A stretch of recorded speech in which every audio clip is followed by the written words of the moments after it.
అంతకుముందు తొండమాన్ చక్రవర్తి కట్టించిన దేవాలయం ఉండేది.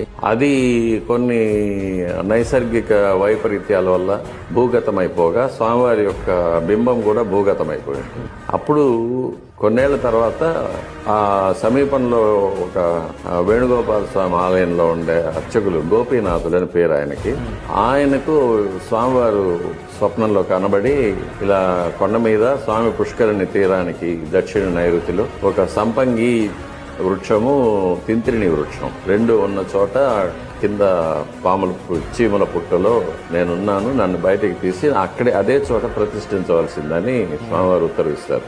అలాగే ఇంకొక గ్రామంలో ఉన్న రంగదాస్ అనే ఒక యాదవుడికి కూడా అదే స్వప్నం వస్తుంది. అప్పుడు వాళ్ళిద్దరూ వాళ్ళ ఊర్ల నుంచి బయలుదేరి తిరుమలకి వచ్చి స్వామి పుష్కరిణి దగ్గర కలుసుకుంటారు. అప్పుడు ఒకరికొకరు చెప్పుకుంటారు, నాకు ఇట్లా కల వచ్చిందని. అప్పుడు వెతికి ఆ విగ్రహాన్ని ఎక్కడుందో చూసి నీలగోక్షీరధారా భువే నమః అని స్వామివారికి కపిలగో యొక్క పాలు కుండలతో తీసుకొచ్చి ఆ పుట్టపైన పోసినప్పుడు ఆ మట్టి కరిగిపోయి స్వామివారి విగ్రహం బయట వస్తుంది. దాన్ని అక్కడే భరద్వాజ మహర్షి చేత వైఖానస ఆగమ రీతిగా ప్రతిష్ఠ చేయించారు. అప్పటి నుంచి వైఖానస ఆగమ ప్రకారంగా స్వామివారికి నిత్య ఆరాధనలు జరుగుతుంది. ఆయన గోపీనాథులు అని ఆయన వైఖానస అర్చకుడు.